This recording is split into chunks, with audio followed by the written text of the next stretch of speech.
Oi, oi! E hoje teremos edição extra aqui no canal. Por quê? Porque hoje é o dia 20 de setembro, que é o feriado aqui do meu estado, onde comemora-se a Revolução Farroupilha, a famosa Guerra dos Farrapos. Mas o que isso tem a ver com turismo, Nath? Tem tudo a ver. Turismo é história. Quando tu viaja para um estado, quando tu viaja para um lugar e tu entende a história daquele lugar, tu consegue viajar inclusive no tempo, porque tu começa a entender o que aconteceu em cada local. Então, conhecendo um pouco da história, é possível você conhecer um pouco mais a fundo daquele lugar nos dias atuais e também lá no passado. Aqui no Rio Grande do Sul temos várias cidades que remetem à história dessa guerra. Em uma cidade onde eu morava na verdade, porque agora estou morando em Caxias, mas minha cidade natal chama-se Farroupilha. Ao lado de Farroupilha temos a cidade de Bento Gonçalves. Farroupilha remete à Guerra dos Farrapos, que se chamava o povo Farroupilha ou os Farrapos. E Bento Gonçalves foi o grande nome, o grande líder dessa guerra. Que então temos ali a cidade de Bento Gonçalves, a famosa cidade dos vinhais, do Vale dos Vinhedos, do Caminhos de Pedra, então grandes pontos turísticos aqui da região que remetem toda essa história da Revolução Farroupilha, que é o feriado comemorado hoje, dia 20 de setembro, aqui no Rio Grande do Sul.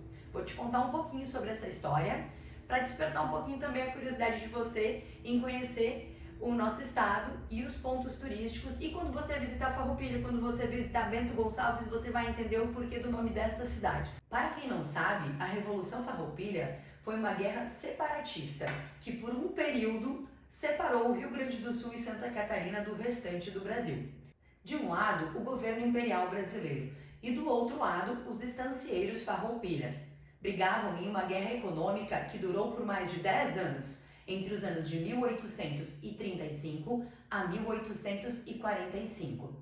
Essa é uma guerra que, apesar de ter sido muito longa, termina com um acordo de paz. Mas qual foi o estupim para acontecer a Guerra dos Farrapos?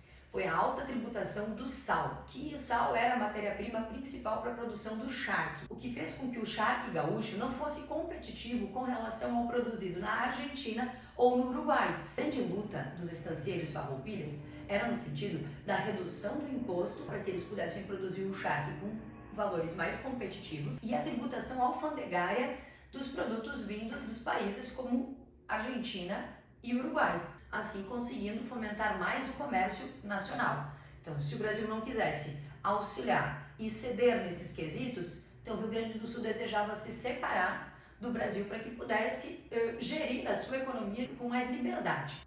Após anos de lutas e guerras, houve então um acordo de paz proposto por Dom Pedro II.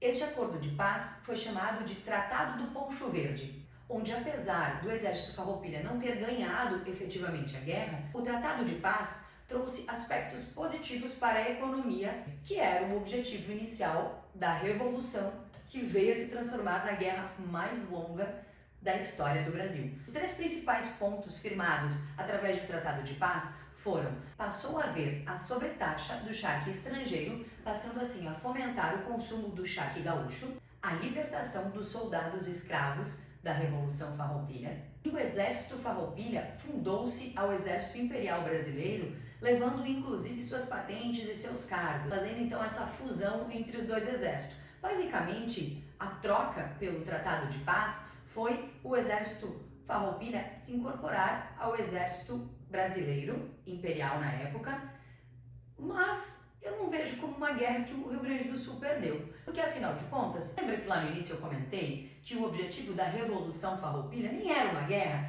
mas sim reivindicar pela tributação do charque estrangeiro? O que, de fato, no final das contas, aconteceu. Então, na verdade, a Guerra dos Farrapos é uma guerra que terminou com um tratado de paz.